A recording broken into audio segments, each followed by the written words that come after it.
ชั่วชีวิตอย่าคิดชั่วจนมัวหมองควรดำริตริตรองครองสติชั่วไม่ทำกรรมไม่ชั่วมัวเริ่มริอย่าดำริริกระทำเป็นกรรมตนขอถวายความนอบน้อมแด่พระรัตนตรัยมีพระพุทธเจ้าเป็นต้นขอถวายความเคารพพระมหาเถระพระเถรานุเถระเจ้าคณะพระสังฆาธิการทั่วโลกมีพระเดชพระคุณพระธรรมเสนาบดีเจ้าคณะภาค7วัดพระธาตุดอยสุเทพเป็นต้นและขออำนวยพรแด่ท่านผู้ฟังท่านผู้ชมสาธุชนพุทธบริษัททั้งหลายวันนี้รายการพระไตรปิฎกลอยฟ้าก็ลอยมาจากวัดพระธาตุดอยสุเทพฉากสีเขียวๆนี้ เหมือนเดิม ล่วงหน้ามา1 วันวันนี้ก็ขอประชาสัมพันธ์เรื่องการอบรมพระปาติโมกข์อีกสักนิดหนึ่งเพื่อให้ญาติโยมสาธุชนได้ร่วมกันอุปถัมภ์อุปถัมภ์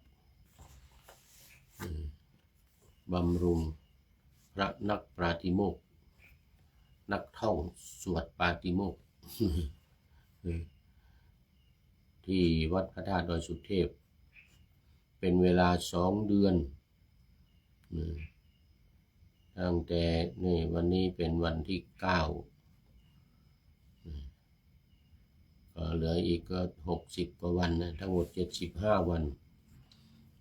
ยังมีเวลาอีกเยอะญาติโยมจะได้มาร่วมถวายภัตตาหารเช้าเพลนี่ 3,000 บาทน้ำปานะตลอดวัน 1,000 บาทหรือตามเจตนาศรัทธาตามกำลังศรัทธาหรือกำลังทรัพย์ที่จะพึงมีพึงหามาได้ก็ตามอัธยาศัยติดต่อมาที่ท่านอาจารย์พระมหาสกลปริยนธรรม9 ประโยควัดพระธาตุดอยสุเทพประธานโครงการประธานผู้อบรมประธานโครงการจริงๆก็คือพระเดชพระคุณหลวงพ่อพระธรรมเสนาบดีส่วนอาจารย์สกลนี่เป็นประธานในการอบรมมีพระปาติโมกข์มาจากวัดพระธาตุศรีจอมทองอีก1คือท่านอาจารย์พระมหากิตติพงศ์รัตนกโลปริยนธรรม9 ประโยคท่านพระมหาวันชัยนี่ปริยนธรรม9 ประโยคเหมือนกันวัดพระธาตุดอยสุเทพช่วยกันหมายเลขโทรศัพท์091585995053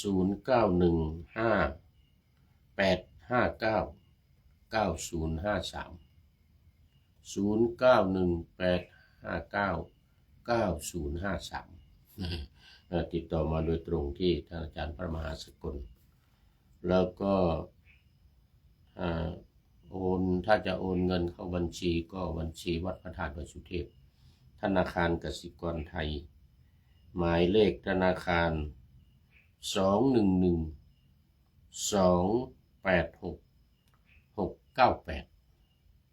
211286698ตามอัธยาศัยตอนนี้ขอต้อนรับ FC ทองสุขพิริยะจิระอนันต์นี่เป็น FC ใหม่เดี๋ยวก่อนFC ใหม่เดี๋ยวต้องเขียนไว้ก่อนทองสุข โมทนาโมทนาทองสุขพิริยะจิระนันท์พิริยะจิระนันท์นี่ทองสุขพิริยะจิระนันท์จะได้ดูโปรไฟล์ก่อนเป็นพระหรือเปล่าเนี่ยไม่น่าจะไม่ใช่แต่มันดำไม่ชัดเจน เป็นพระก็ขออภัยด้วยโมทนาตอนนี้มันดึกแล้วนี่ดึกแล้ว2 ทุ่ม3 ทุ่มแล้ว3 ทุ่ม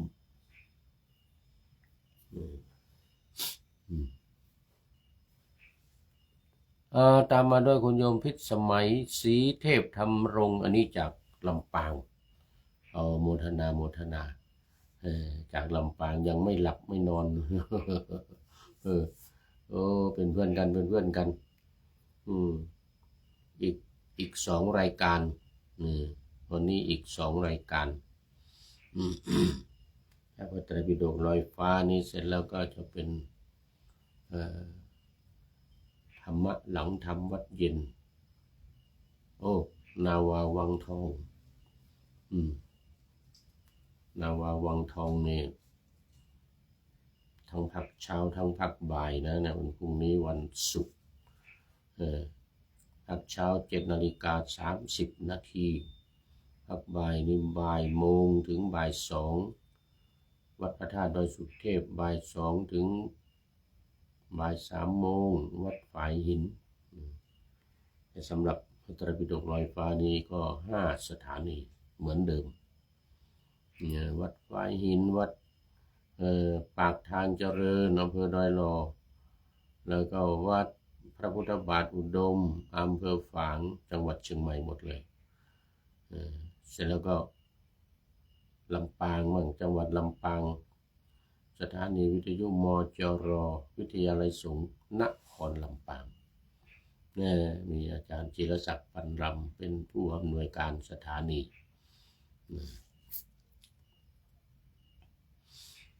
นี่ก็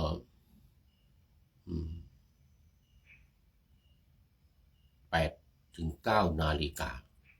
ตอนเช้า8 ถึง 9 นาฬิกาตอนเช้าแล้วก็ตอนกลางคืนนี่วัดพระธาตุดอยสุเทพของเรา5 ทุ่มถึงเที่ยงคืนนี่ทุกวันแต่วัดฝายหินอีก4 สถานีนั้นวันจันทร์ถึงวันศุกร์นะวันจันทร์ถึงวันศุกร์ดังนั้นก็อาจจะไม่ตรงเหตุการณ์นะเพราะว่าบางทีของวันเสาร์วันอาทิตย์เนี่ยทางวัดฝายหินก็อาจจะนำมาออกในวันจันทร์อังคารพุธพฤหัสศุกร์ได้นะแต่นี่ทำทุกวันรายการนี้ทำทุกวันบางทีก็อาจจะตรงวัน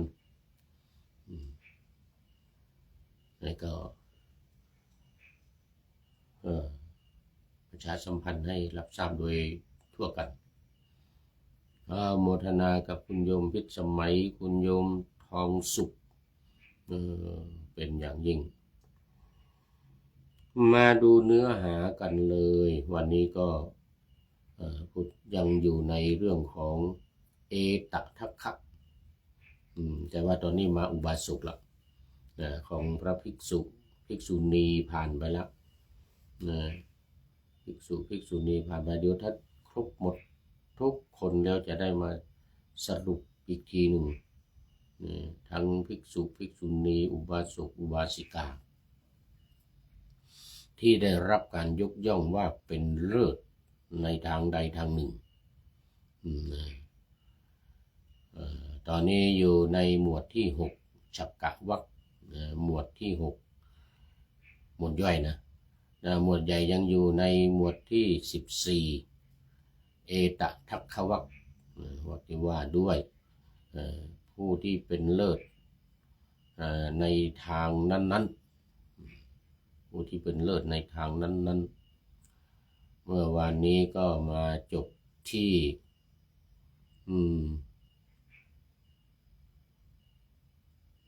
อุบาสกนะโอ้ลืมมาซะแล้วเนี่ย เออซึ่งก็ประวัติยาวน่าดูเหมือนกันนะแต่ลืมมานึกไม่ออกไม่เป็นไรมาวันนี้เลยดีกว่ามาวันนี้ก็เป็นนะคนที่สองคนที่สองต่อจากเมื่อวานอยู่ในวรรคเดียวกันนี่แหละอยู่ในวรรคที่หกหมวดที่หกสุทัตตะปินดิกะขหบดีนะสุทัตตะปินดิกะขหบดีอันนี้ชื่อคุ้นๆนะ ชื่อคุ้นๆในหน้าที่249นะเป็นคนที่สองของวรรคที่หกนี้สุทัตตะปินดิกะขหบดีอันนี้เป็นได้รับการยกย่องว่าเป็นเลิศทางด้านการยินดีในการถวายทานยินดีในการให้ทานหรือถวายทานให้ทานก็ได้ให้หมดไม่เลือกหน้าคนยากคนจนพระสงฆ์สามเณรตั้งแต่พระพุทธเจ้าทรงเป็นประธานด้วยความยินดียิ่งขนาดข้าวของร่อยหลอนะเงินหมดยังไม่หยุดไม่ยอมหยุดให้อยู่เหมือนเดิม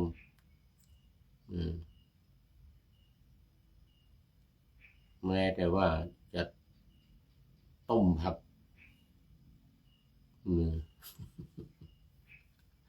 ต้มข้าวต้มผักก็ยังใส่อยู่นะกล่าวทูลพระองค์ว่าต้องขออภัยว่างั้นตอนนี้เงินร่อยหลอเป็นเศรษฐีเงินร่อยหลอแต่ยังให้ทานอยู่ต้องขออภัยเครื่องไทยทานจะไม่เลิศไม่ประณีตนะอภัยเศร้าหมองพุทธองค์ก็ตรัสว่าโอ้อย่าคิดว่าถวายของเศร้าหมองหรือของไม่ประณีตมันอยู่ที่ใจนะมันอยู่ที่จิตจิตมีความศรัทธามีความเลื่อมใสย่อมจะได้บุญ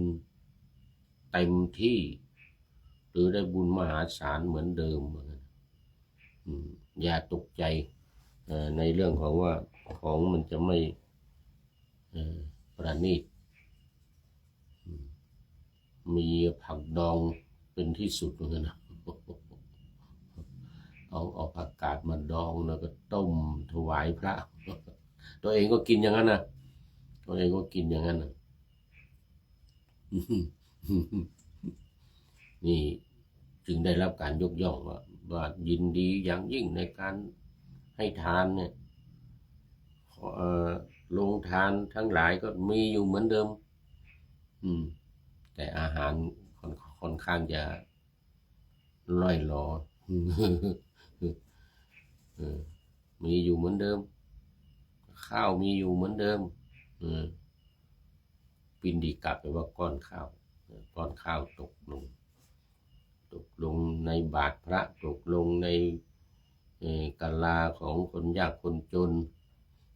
ที่มาหรือคนเดินทางไกลมาเนี่ยเดิมเนี่ยชื่อสุทัตตะเนี่ยเดิมชื่อสุทัตตะนี่ประวัติของเขาเนี่ยเสร็จแล้ววันหนึ่งไปเยี่ยมเพื่อนที่กรุงราชคฤห์โอ้ก็ปรากฏว่าได้ไปหาเพื่อนแล้วได้ฟังธรรมได้พบพระพุทธเจ้าแสดงธรรมให้ฟัง บ้านเพื่อนเพื่อนที่กรุงราชคฤห์เพื่อนก็ทำบุญตักบาตรไปเจอเพื่อนที่ทำบุญตักบาตรกับพระพุทธเจ้าพอดีเลยก็ได้ฟังธรรมกับเพื่อนบรรลุเป็นโสดาบัน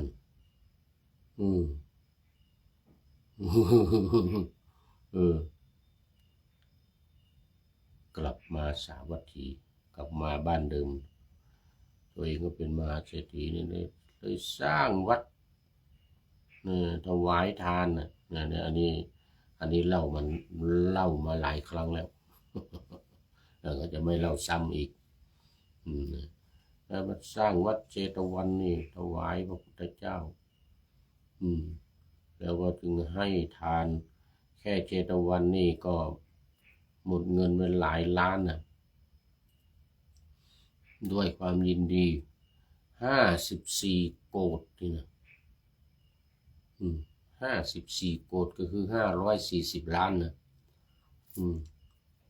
เฉพาะที่ดินนะที่ดิน54 โกฏ540 ล้านแล้วก็โอ้ที่ดินมันกว้างใหญ่บนภูเขาบนเนินเขานั่นขนาดครึ่งเดียวนะครึ่งเดียวจ่าย540 โกฏนี่นะเจ้าเชษฐ์เห็นโอ้หยุดว่างั้นนะเอาเงินไปปู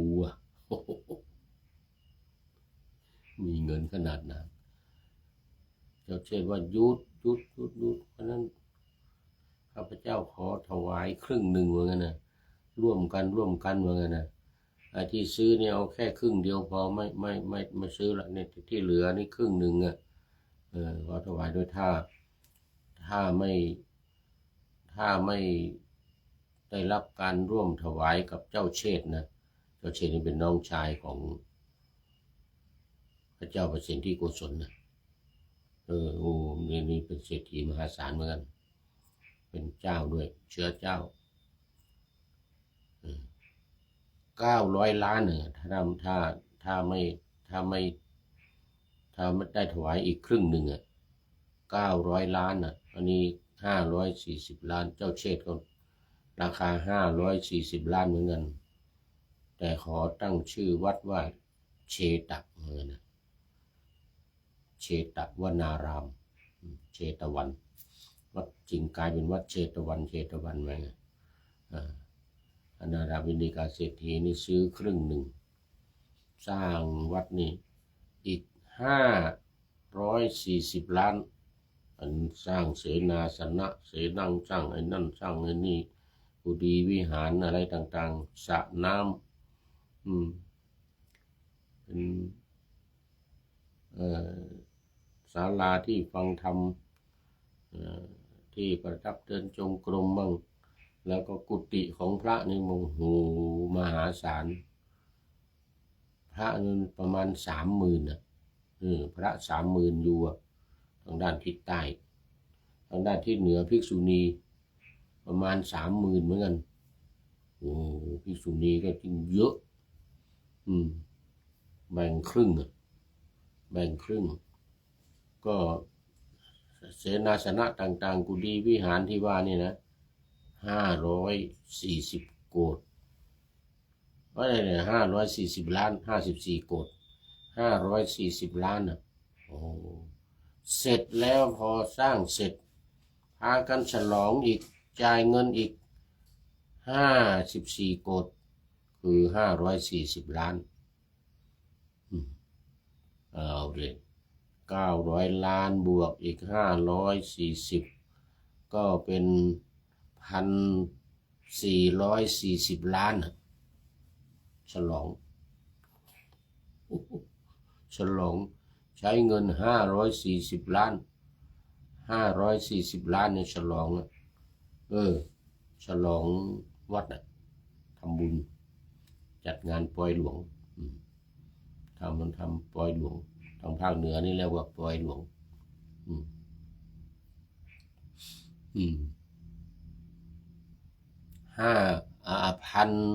1,440 ล้านทั้งหมดนะที่ดิ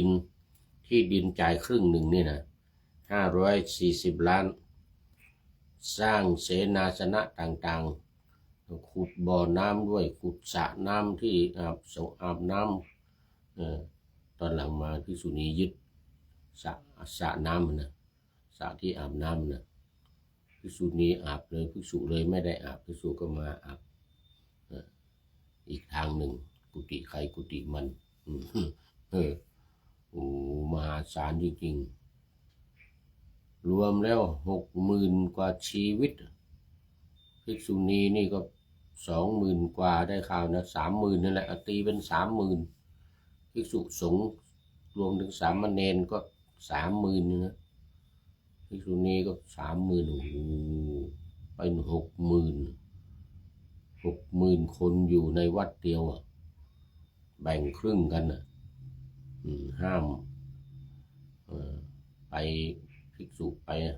เขตภิกษุณีห้ามภิกษุณีมาเขตภิกษุพระภิกษุจะไปได้ก็รูปที่ไปแสดงธรรมต้องเป็นพระอรหันต์นะผู้แสดงธรรมให้แก่ภิกษุณีฟัง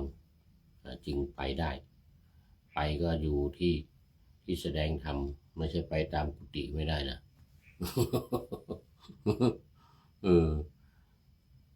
นี่เศรษฐีอนาถบิณฑิกาเศรษฐีนี่นะเดี๋ยวเล่าตอนเงินร่อยหลอหน่อยสาเหตุที่เงินร่อยหลอเงินหมดไปนี่นะก็เพราะว่ามีคนมายืมแกก็ใจดีล่ะให้ยืมแล้วเขาไม่คืนนะให้ยืมนอกจากว่าหมู่มาขอทานมากินอาหารที่ให้ทุกวันนี่นะมันยังมีหมู่ไอ้ที่เศรษฐีบ้างไม่เป็นเศรษฐีบ้างไม่เป็นแต่เป็นคนธรรมดาเนี่ยมากู้เงินเอาไปลงทุนเอาไปทำไร่ไถนาเอาไปค้าขายอะไรนะใครมาแกก็ให้หมดใครมาขอกู้ก็ให้หมดนั่นก็ประมาณ50 โกฏเงินนะประมาณ50 โกฏก็คือ500 ล้านนะประมาณ500 ล้านเสร็จแล้วเอาไปไว้เอาไปฝังไว้นะเสร็จแล้วน้ำมันเซาะเข้ามาแม่น้ำอจิรวดีนะเงินนี่ก็ตกลงไปในน้ำอีกประมาณ50 โกฏเหมือนกัน50 โกฏ500 ล้านเนี่ยเลยทำยังไงมีบัญชีไว้หมดนะใครมายืมนี่นะเขียนบัญชีไว้จำนวนเท่านี้คนนี้ยืมเท่านี้คนนี้ยืมเท่านี้เป็น500 ล้านทำยังไงทีนี้แกก็ไม่ไปทวงคนยืมแล้วไม่ยืมแล้วไม่คืนก็ไม่ไปทวงโอ้ขอต้อนรับท่านอาจารย์วชิระคุณาธรท่านพระครูปลัดวิเชียรวัดเจดีย์แม่ครัวอำเภอสันทรายสาธุครับผมยังไม่นอนเนาะรายการก่อนก็ก่อนไปทำวัดเมื่อกี้นี้ก่อนไปทำวัดก็ทำรายการหนึ่งท่านพระครูก็ว่าฟังอยู่ว่างั้นนะโอ้ข่าวนี้มันมีเรื่องเกิดขึ้นที่จะได้คืนเนี่ยมันมีเรื่องที่จะได้คืนต้มผักดองผัก ต้มนะเอาผักดองมาต้มให้ถวายพระทุกวันตัวเองก็กินเหมือนเดียวกันนะคนในบ้านทั้งคนใช้ทั้งคนลูกเมียแต่กินเหมือนเดียวกันหมดต่อมามันมีเทวดาเป็นมิจฉาทิฏฐิเทวดานี่ไม่ชอบที่เศรษฐีนี่ให้ทานมากมายถวายพระเนรเนี่ย2,000 รูปต่อ1 วันนี่นะนิมนต์มารับอาหารบิณฑบาตที่บ้านเศรษฐีเนี่ย2,000 รูปแล้วก็อันนี้เป็นประจำทุกวันนะเป็นประจำทุกวันวันละ2,000 รูปโอ้มหาศาลมาก็จัดที่ถวายจัดที่นั่งมันนั่งดื่มน้ำยาคูดื่มข้าวต้มก่อนเสร็จแล้วก็ตักบาตรให้พระ2,000 รูปต่อ1 วันแล้วถ้าเวลามีงานมีอะไรนี่ก็ยิ่งนิมนต์มามากวันเกิดเนอะมีงานอะไรเนี่ยงานมงคลอะไรเกิดขึ้นเนี่ยนิมนต์พระมาอีกพุทธเจ้าเป็นประธานอย่างเงี้ยเทวดานี่มันเป็นมิจฉาทิฏฐิก็ไม่ชอบอยากจะไม่ให้เศรษฐีให้ทานพอเศรษฐีมีเงินร่อยหรอแกก็ได้โอกาสคราวนี้แล้วว่างั้นนะจะไปเตือนเศรษฐีไปสอนเศรษฐีว่าอย่าให้ทานมากให้เล็กๆน้อยๆก็พอตามกำลังศรัทธาของตัวเองก็พอแกก็ไม่รู้ว่าเศรษฐีนั้นมันตามกำลังของเขาแล้วตอนนี้ยากจนแล้วว่างั้นเราจะต้องไปเตือนเศรษฐีว่าอย่าให้ลดการให้ทานลงภิกษุ2,000 รูปเนี่ยก็ให้เหลือสัก100 รูปก็ได้เพราะตอนนี้เงินไม่มีแล้วเงินหมดให้สัก200 รูปก็พอแล้วสัก100 รูปนะ100 หรือ 50ก็พอจะทำอะไรมากนางวิสาขานี่500นะ500 รูปทุกวันรับอาหารบิณฑบาตที่บ้านนางวิสาขานี่นะ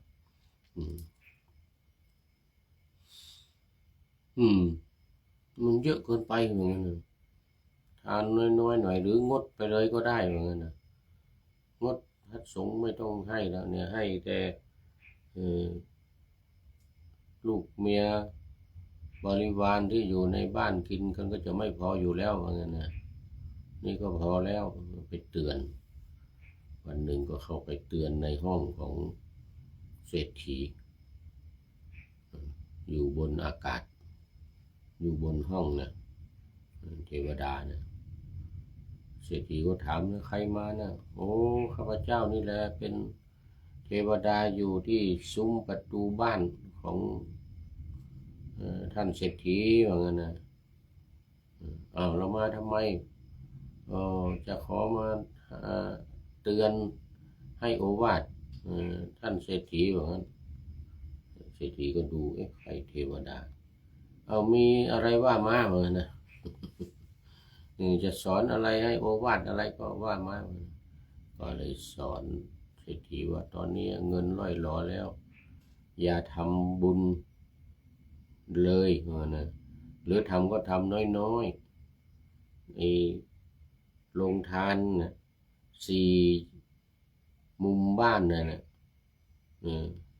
ลงทานนี่อยู่4 มุมบ้านนะเขาให้ทานทุกวันเช้ายันเย็น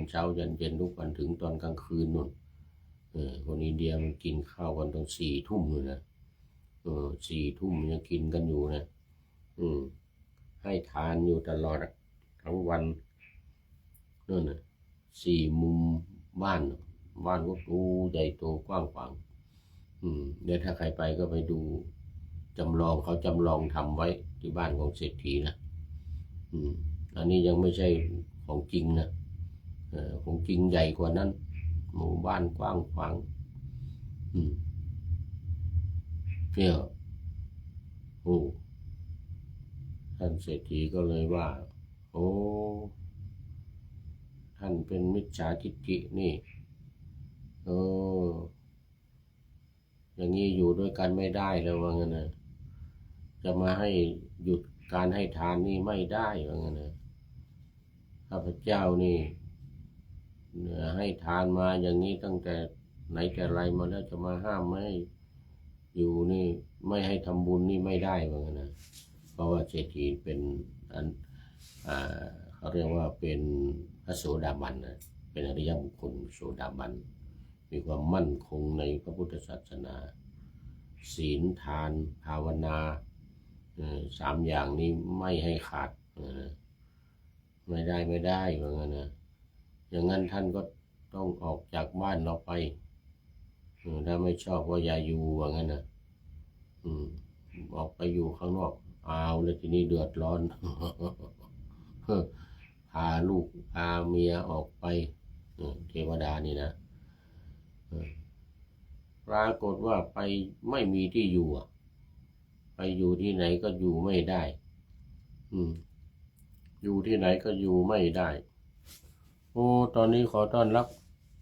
คุณโยมจิรประภาขันธปราบนะอยู่กรุงเทพมหานครวันนี้กรุงเทพเข้ามา1มีFC ใหม่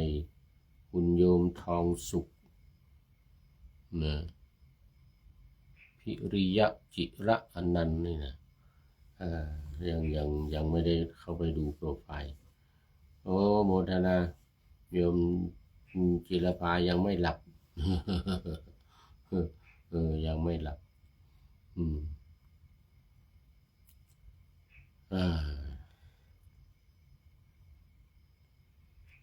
นี่พูดถึง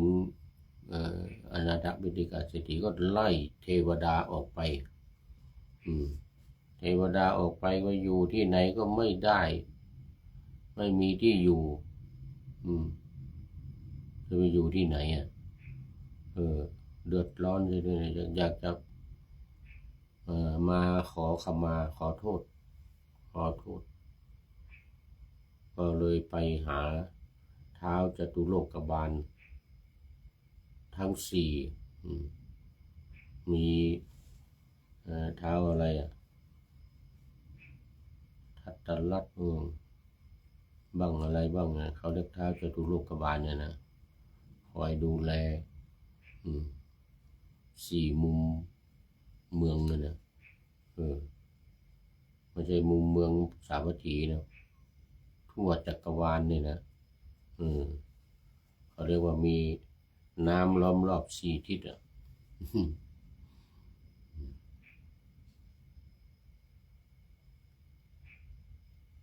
มีเวชสุวรรณมีเวชสุวรรณอยู่องค์หนึ่ง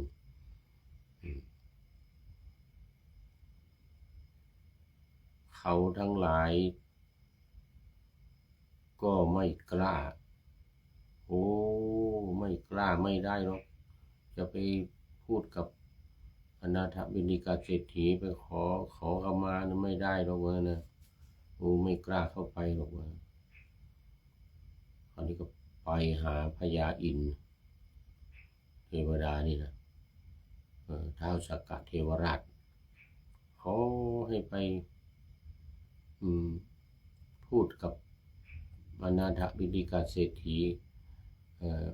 ขอให้เราเนี่ยข้าพเจ้าเนี่ยได้ไปอยู่ที่ซุ้มประตูเหมือนเดิมยินดีไปขอขมาเหมือนนะขอโทษเหมือนกันแต่ไม่กล้าเข้าไปด้วยตนเองเหมือนกันนะ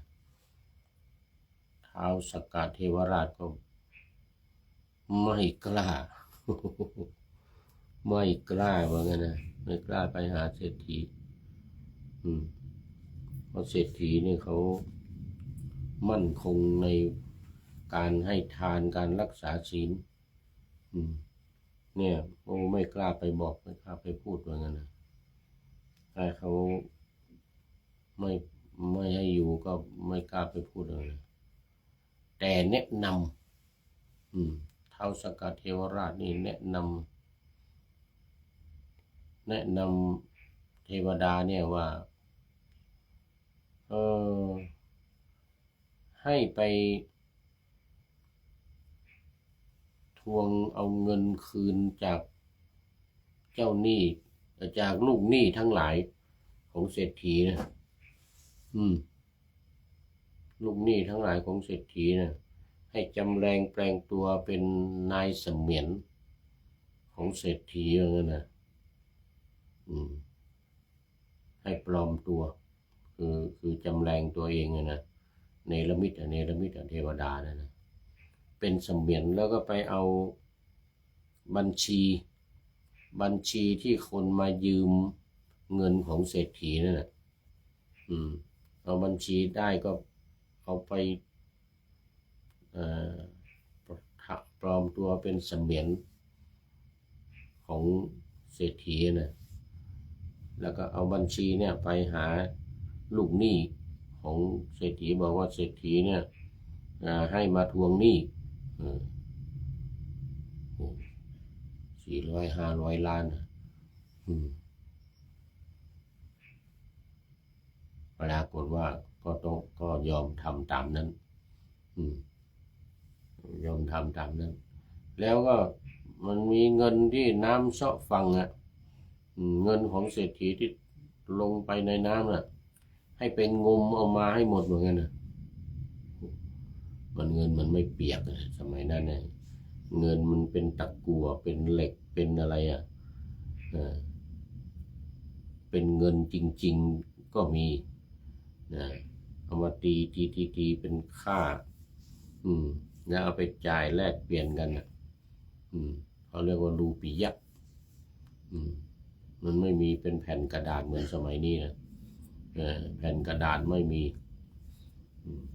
เหมือนเงินที่เอาไปปูซื้อที่ดินของเจ้าเชษฐ์ครึ่งภูเขาเนี่ยนะเงินอย่างนั้นเป็นเงินจริงๆเนี่ยหรือว่าเป็นตะกั่วหรือเป็นอันนี้ก็ตามแต่ว่าทำเป็นสัญลักษณ์ว่าตามถูกต้องตามกฎหมายแลกเปลี่ยนได้นะจมลงไปในน้ำให้ไปงมเอามาเหมือนกันนะอีก500 ล้าน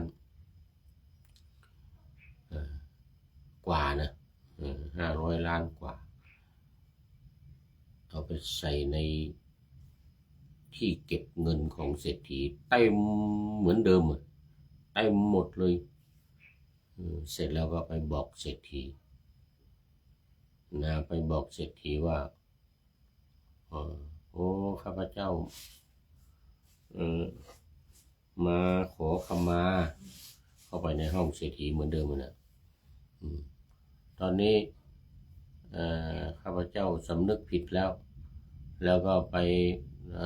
ท้าวสักกะเทวราชแนะนำให้ไปเอาเงินจากลูกหนี้มาคืนหมดแล้วตอนนี้เอาไว้ในที่เก็บเงินของท่านเศรษฐีไปดูได้ว่างั้นนะแล้วที่มันจมลงไปในน้ำก็ไปงมเอามาหมดแล้วว่างั้นนะไปงมเอามาหมดแล้วตอนนี้ก็เอามาใส่ไว้ในยุ้งในฉางในอะไรที่เก็บเงินของถ้าเราไปบ้านเศรษฐีเราจะมีที่เก็บเงินนะมีที่เต็มหมดแล้วว่าตอนนี้ว่างั้นนะเราก็ขอเศรษฐียกโทษให้แล้วก็ขอไปอยู่ที่เดิมที่ซุ้มประตูบ้านว่างั้นนะเศรษฐีว่าฮะจริงเหรอ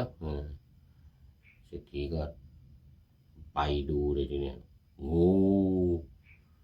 เงินทองกลับมาเหมือนเดิมเลยคราวนี้ก็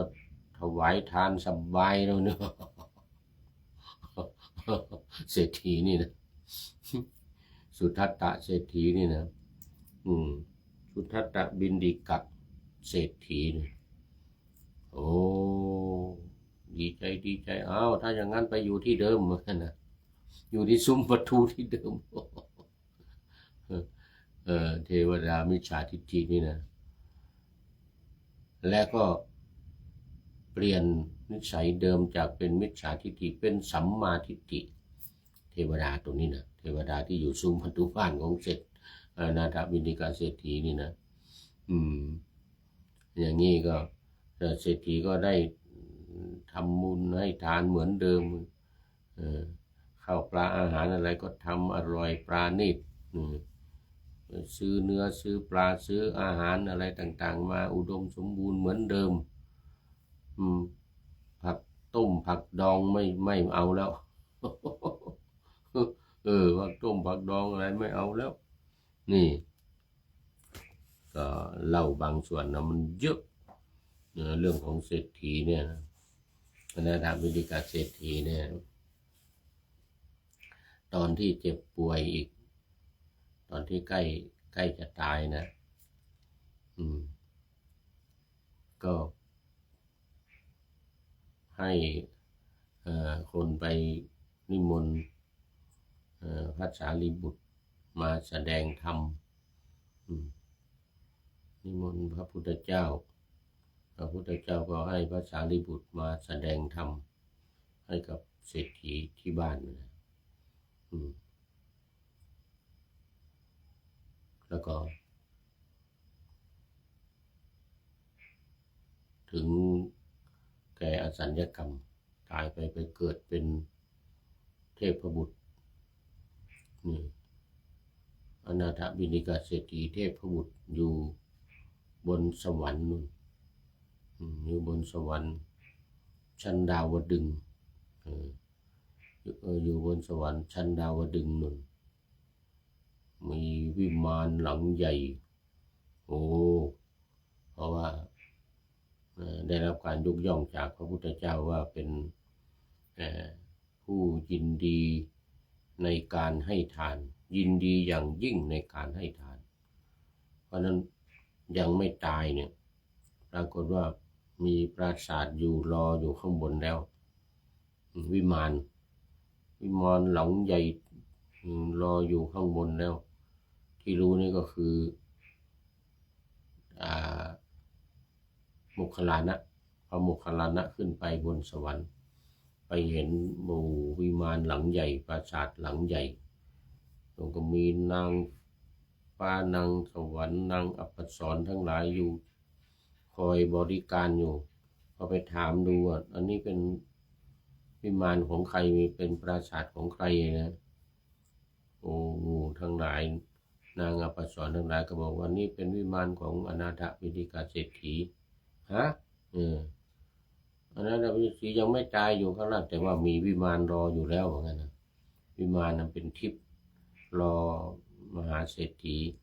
อนาถบิณฑิกาเศรษฐีอยู่ข้างบนแล้วแต่พระโมคคัลลานะลงมาก็มากราบทูลพระพุทธเจ้าคนยังไม่ตายเนี่ยถามพระพุทธเจ้าทูลถามพระพุทธเจ้าคนยังไม่ตายนี่ก็มีวิมานรออยู่ข้างบนหรือว่างั้นนะพระพุทธเจ้าก็ตรัสว่าก็เธอไปเห็นมาแล้วด้วยตาไม่ใช่หรือพระเจ้าข้าว่าไปเห็นมาแล้วว่างั้นก็ไปเห็นมาแล้วก็มีจริงสิว่างั้นตอนทำบุญด้วยความยินดียิ่งในชาตินี้ก็ไปข้างหน้าก็อบายไม่ต้องพูดถึงก็ปิดประตูอบายว่างั้นนะปิดประตูอบายก็มีสวรรค์มีวิมานอยู่รออยู่แล้ว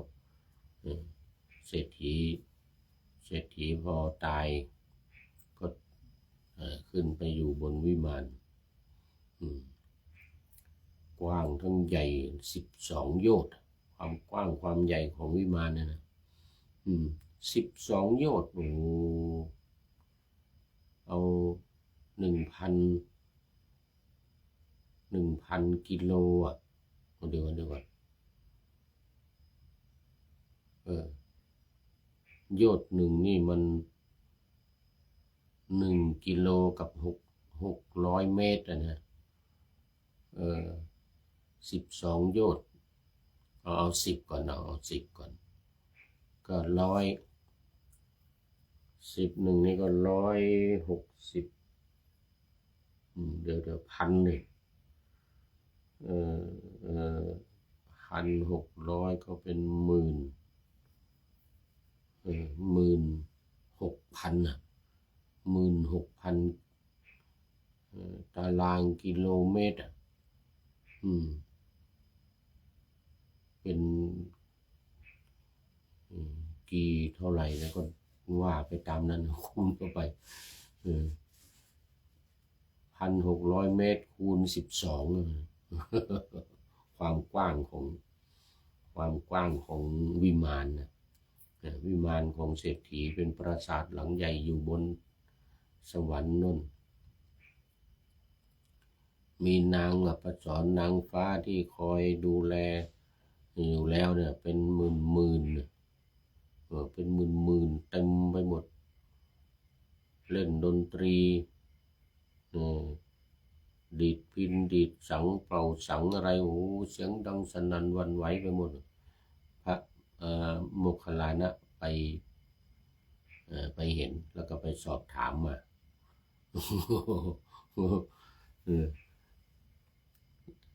มีตั้งแต่ยังไม่ตาย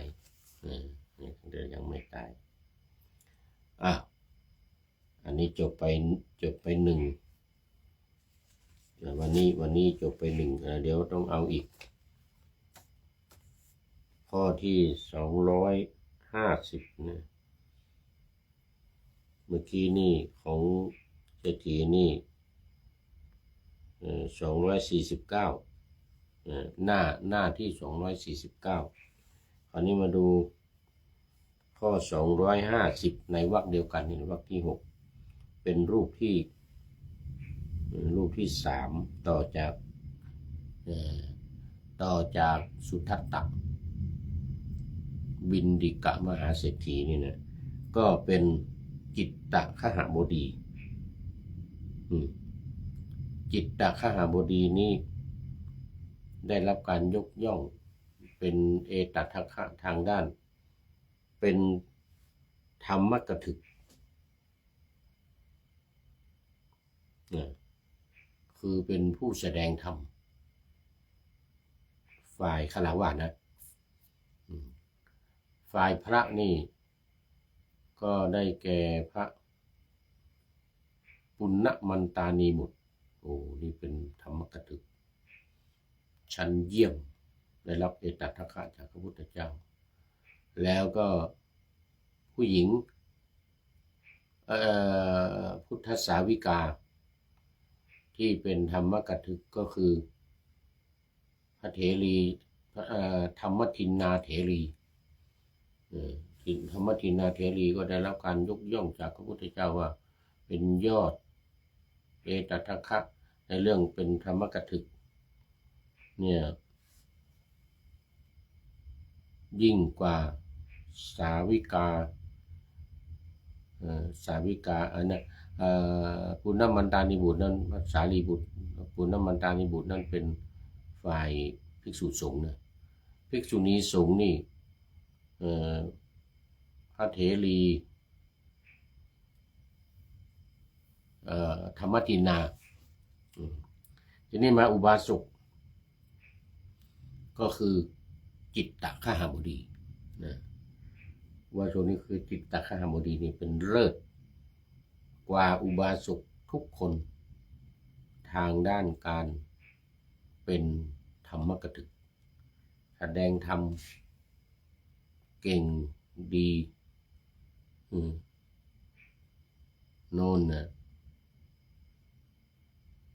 พอๆกันกับธรรมทินนาโน่นนะแล้วก็ปุณณมันตานีบุตรพระปุณณมันตานีบุตรนี่อรหันต์ทั้งนั้นนะนี่เขาอรหันต์ทั้งนั้นเลยคราวนี้มาดูประวัติของจิตตคหบดีหน่อยย่อเดี๋ยวมันจะหมดเวลาจิตตคหบดีหรือท่านจิตตคหบดีเนี่ยนะเป็นมหาเศรษฐีชาวเมืองมัชชิกาสนชาวเมืองมัชชิกาสนผู้ได้รับยกย่องจากพระพุทธเจ้าว่าเป็นเอตทัคคะเลิศกว่าอุบาสกทั้งหลายในด้านการเป็นธรรมกถึกนักบรรยายธรรม ท่านเป็นอริยบุคคลระดับอนาคามีนะโอ้เป็นอนาคามีนะเป็นอุบาสกแล้วก็เป็นอนาคามีอนาถวินดิกะขหาบดีเมื่อกี้นี้เป็นโสดาบันนะอันนี้นี่ยิ่งกว่านะอนาคามีแล้วก็เป็นสกทาคามีนะแล้วก็อนาคามีนะโสดาบันสกทาคามีแล้วก็อนาคามีขั้นที่สามเลยนะ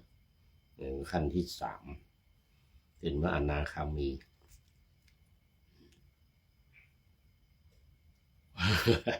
ขอไป เป็นผู้มีศรัทธามั่นคงในพระรัตนตรัยพระพุทธพระธรรมพระสงฆ์เนี่ยฉลาดในการแสดงธรรมและเป็นอุปถากที่ใจบุญนี่เป็นอุปถากที่ใจบุญแต่ที่รับการยกย่องนั่นคือเป็นผู้ที่เป็นธรรมกถึกก็เพราะมีความฉลาดนี่ไงจึงได้เป็นธรรมกถึกไม่งั้นก็ไม่ได้เป็นธรรมกถึกข้อมูลสำคัญของจิตตคหบดีก็คือ 1. การบรรลุธรรมบรรลุเป็นโสดาบันหลังจากฟังธรรมจากพระมหานามะและต่อมาก็บรรลุเป็นพระอนาคามีโดยการได้ฟังธรรมจากพระพุทธเจ้าตอนที่ฟังจากพระมหานามะนี่ก็เป็นพระอรหันต์เหมือนกันเป็นเจ้าสักยวงศ์นะเป็นเจ้าสักยะเป็นพระประยุรญาติของพระพุทธเจ้านะมหานามะต่อมาก็บรรลุเป็นพระอนาคามี 2. การถวายอารามน้อมถวายสวนอัมพาตกวันอัมพะนั่นนะอัมพะคือสวนมะม่วงแล้วก็อาตกะของปกติอาตกะนี่แปลว่าปากทางที่จะเข้าดงปากทางที่จะไปโน่นไปนี่นั่นนะมาบวกกับอัมพะเป็นอัมพาตกะวนะอัมพาตกะวันสวนมะม่วงเป็นวัดในพระพุทธศาสนาอีกแห่งหนึ่งในเมืองอะไรฉันเมื่อกี้เนี่ยเดี๋ยวก่อนนี่ว่าแล้วก็ลืมมัชชิกาสันสันหรือสนเนี่ยมัชชิกาสนคือมัชชิกะสนนี่ก็แปลว่าราวไพรไพรป่าไม้เหมือนกันป่าไม้ราวป่าเขาเรียกว่าสันดะ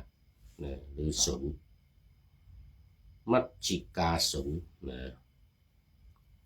น้อมถวายสวนอัมพาตกวันต้นมะม่วงนี่นะในพุทธศาสนา 3. ความสามารถเป็นผู้แตกฉานในธรรมมีปฏิภาณเฉียบแหลมสามารถโต้วาทีและแสดงธรรมโปรดผู้อื่นได้อย่างสมเหตุสมผลเป็นนักพูดน่าจะมีสโมสรฝึกการพูดวันนี้โยมเกษินีชัยเทพไม่เข้ามาเลยเพราะนั้นต้องเอาพระเนี่ยอุบาสกเนี่ยไปสอนที่สโมสรฝึกการพูดแห่งลานนาไทยนี่ข้อ3ข้อที่4ศรัทธามีศรัทธาไม่คลอนแคลนเป็นแบบอย่างของอุบาสกที่ดีในการปกป้องพระพุทธศาสนาศรัทธาไม่เสื่อมไม่ว่าจะมีพระทำไม่ดีทำเสียชื่อเสียงเหมือนกับที่ผ่านมาในเมืองไทยเนี่ยที่มีพระ ก่อนเข้าพรรษาที่แล้วนะปีที่แล้วคนที่ไม่หนักแน่นไม่เป็นโสดาบันอนาคามีนะมีศรัทธาที่คลอนแคลนก็เลิกนับถือพระพุทธศาสนาหรือไม่เลิกก็ด่าเป็นปืนเป็นไฟแต่นี่อุบาสกนี่เป็นผู้ที่เป็นอนาคามีแล้วไม่หวั่นไหวไม่เสื่อมถอยศรัทธาไม่เสื่อมศรัทธาไม่วิปริตนะไม่วิปริตผิดแผกแตกต่างไปจากเดิมก็ตั้งแต่โสดาบันเป็นต้นไปแล้วนะตั้งแต่โสดาบันไปนี่ก็ไม่เสื่อมศรัทธานี้ไม่เสื่อมไม่หวั่นไหวไม่งอนเง่นคลอนแคลนโสดาบันสกทาคามีอนาคามีมีศรัทธาที่มั่นคงไม่หวั่นไหวนี่4 อย่างจิตตคหบดีได้รับการยกย่องว่าเป็นตัวอย่างของผู้รู้จริงทั้งในแง่การปฏิบัติธรรมและการเข้าใจหลักธรรมที่ถูกต้องจนสามารถแสดงให้ผู้อื่นได้รับฟังอย่าง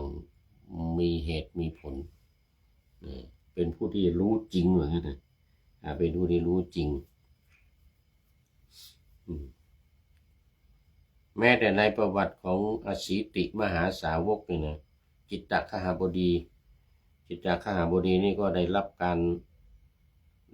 ารยกย่องนะอยู่ในนั้นอยู่ในอสีติมหาสาวกอยู่ในอสีติมหาสาวกได้รับการยกย่องให้เป็นเลิศกว่าอุบาสกทั้งหลายในทางเป็นธรรมกัตถิกนักบรรยายธรรมเป็นชาวเมืองมัชชิกาสนแคว้นมคธอยู่ในแคว้นมคธวันที่เกิดมีปรากฏการณ์ประหลาดคือมีดอกไม้หลากสีตกลงทั้งเมืองวันที่เกิดไม้นะเป็นนิมิตหมายแห่งความวิจิตรสวยงามจึงได้นามว่าจิตตกุมารแปลว่ากุมารผู้น่าพิศวงหรือกุมารผู้ก่อให้เกิดความวิจิตรสวยงามบิดาเป็นเศรษฐีจึงได้เป็นเศรษฐีสืบจากบิดา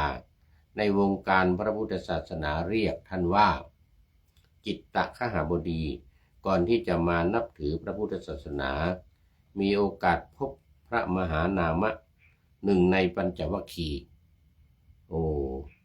มหานามะอัสสชิรูปที่4แล้วเนี่ยโกณฑัญญวัปปะพัทธิยะมหานามะแล้วก็อัสสชินี่เป็นมหานามะนะเป็นหนึ่งในปัญจวัคคีย์นะได้พบพระมหานามะเนี่ยเห็นสงบสำรวมน่าเลื่อมใสมากจึงมีความศรัทธานิมนต์ไปฉันที่คฤหาสน์ของตนและสร้างที่พำนักแก่ท่านในสวนชื่ออัมพาตการามถวายมือทำวัดถวายเอาสวนถวายเลยอัมพาตการามนิมนต์ให้อยู่เป็นประจำพระมหานามะได้แสดงธรรมให้จิตตคหบดีฟังอยู่เสมอวันหนึ่งพระมหานามะได้แสดงธรรมเรื่องอายตนะ6คือตาหูจมูกลิ้นกายใจเนี่ยนะสื่อสำหรับติดต่อโลกภายนอก6ประการคือตาหูจมูกลิ้นกายใจหลังจบพระธรรมเทศนาจิตตคหบดีก็ได้บรรลุเป็นอนาคามิผลละสังโยชน์ได้อีก2คือกามราคะแล้วก็ปฏิฆะนอกจากโสดาบันนะนอกจากโสดาบันสักกายทิฏฐิวิจิกิจฉาศีลวัตตปรามาสนี่ละได้หมดแล้วก็ไปทำกิเลสราคะโทสะโมหะให้เบาบางลงเป็นพระสกทาคามี เสร็จแล้วก็ไปละสังโยชน์อีกสองคือกามราคะข้อที่สี่ปฏิฆะข้อที่ห้าเขาเรียกโอลัมภาคิยสังโยชน์นี่นะเบื้องต่ำโอลัมภาคิยสังโยชน์เบื้องต่ำนี้ได้เป็นพระอนาคามีท่านจิตตคบดีเอาใจใส่พิจารณาธรรมอยู่เนืองๆจนแตกฉานมีความสามารถในการอธิบายธรรมได้ดีเป็นที่ยอมรับอย่างกว้างขวางในเวลาต่อมาเคยโต้วาทะกับบุคคลสำคัญของศาสนาอื่นมาแล้วเช่นนิครนนาถบุตรศาสดาของมหาเชนเคยไปโต้วาทะกับนิครนนาถบุตรมาแล้วและอเจลกะนามอเจลกะนามกัสสปะคือนักบวชชีเปลือยชื่อในอเจโลกเนี่ยชื่อว่ากัสสปะมาแล้วท่านเป็นผู้ที่มีใจบุญได้ถวายทานอย่างประณีตมโหฬารติดต่อกันครึ่งเดือนก็มีเคยพาบริวาร 2,000 คนบรรทุกน้ำตาลน้ำผึ้งน้ำอ้อยจำนวนถึง500 เล่มเกวียนไปถวายพระพุทธเจ้าและพระภิกษุสงฆ์โอ้โหไม่ใช่ของน้อยๆครั้งหนึ่งป่วยหนักเทวดาปรากฏให้เห็นกล่าวกับท่านว่าคนมีบุญอย่างนี้แม้ปรารถนาราชสมบัติหลังตายแล้วก็ย่อมได้ท่านตอบเทวดาว่าถึงราชสมบัติ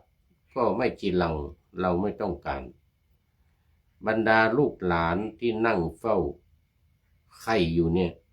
นึกว่าท่านเพ้อจึงกล่าวเตือนสติท่านบอกบุตรหลานว่าคือลูกหลานเตือนสติท่านว่าโอ้นี่หลวงพ่อนี่เพ้อแล้วท่านก็บอกบุตรหลานว่าไม่ได้เพ้อเทวดามาบอกให้ปรารถนาราชสมบัติต่อแต่ท่านปฏิเสธยังมีสิ่งที่ดีน่าปรารถนากว่าเมื่อถูกถามว่าคืออะไรท่านกล่าวว่าคือศรัทธาอันแน่วแน่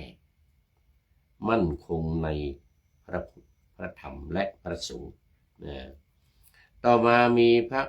รูปหนึ่งนามว่าสุธรรมเถระยังเป็นปุถุชนพามาพำนักประจำณอัมพตการามเป็นเวลานานจนนึกว่าตัวเป็นสมภารวัดพระสุธรรมเป็นปุถุชนจิตตคหบดีเป็นอริยบุคคลระดับอนาคามีถือเพศฆราวาสก็ยังแสดงธรรมแสดงความเคารพแสดงความเคารพวันหนึ่งพระอัครสาวกทั้งสองคือพระสารีบุตรกับพระโมคคัลลานะผ่านมาจิตตคหบดีนิมนต์ให้พระอัครสาวกทั้งสองพำนักอยู่ที่อัมพัตตาการามอัม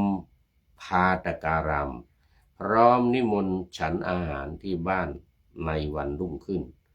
แล้วก็นิมนต์พระสุธรรมไปฉันด้วยตอนนี้ขอต้อนรับคุณโยมโบตันโจนส์โบตันโจนได้จากคิงส์บอมลีย์ถ้าจำไม่ผิดเนอะคิงส์บอมลีย์นู่นเบอร์มิงแฮมประเทศอังกฤษโอ้โหสาธุนี่ไม่เจอนานไม่ได้เข้ามานานแล้วนะนี่ โมทนาเป็นท่านสุดท้ายพอดีหมดเวลา วันนี้หมดเวลาพอดีเล่าเรื่องถึงจิตตคหบดีได้รับยกย่องว่าเป็นธรรมกถึกพอได้รับฟังธรรมได้รับการฟังแสดงธรรมเป็นถึงอนาคามิผลแล้วก็ได้รับยกย่องจากพระพุทธเจ้าวันนี้หมดเวลาพอดีเอาละหมดเวลาจบจิตตคหบดีไว้แค่นี้ก่อนความจริงยังมีเรื่องเล่าต่ออีกหน่อยไม่เป็นไรวันนี้มันหมดเวลาแล้วมาดูข้อคิดท้ายรายการวันนี้ บอกว่านี่ได้จากพิสิทธิ์ศิวิไลพิสิทธิ์ศิวิไลบอกว่าชั่วชีวิตอย่าคิดชั่วจนมัวหมองควรดำริตริตรองครองสติชั่วไม่ทำกรรมไม่ชั่วมัวเริ่มริอย่าดำริกระทำเป็นกรรมตนนี่ต้องขอขอบคุณคุณพิสิทธิ์ศิวิไลไว้ณที่นี้เป็นอย่างยิ่งขอนำพระไตรปิฎกลอยฟ้าไปจากผู้ฟังทั้งหลายในโลกล่าวันต่อไปจะได้จรย้อนกลับมาสู่สถานีใหม่ให้ท่านฟังอย่าลืมเปิดวิทยุหรือเครื่องรับโทรศัพท์โมบายคอมพิวเตอร์ผัง YouTube เฟซเพจไลน์ให้ดังเพื่อชมฟังรายการวันต่อไปขอทุกท่านมีความสุขทุกคืนวันนำธรรมะประกอบการงานทั้งหลายเช่นขยันทำงานทางวาจากายใจขวนขวายกิจการงานนานาบำเพ็ญสาธารณประโยชน์เว้นสิ่งที่มีโทษโหดเยี่ยงสาประกอบแต่กรรมดีมีราคาแสวงหาเงินทองครองใจคนเสียสละพลทรัพย์นับมากน้อย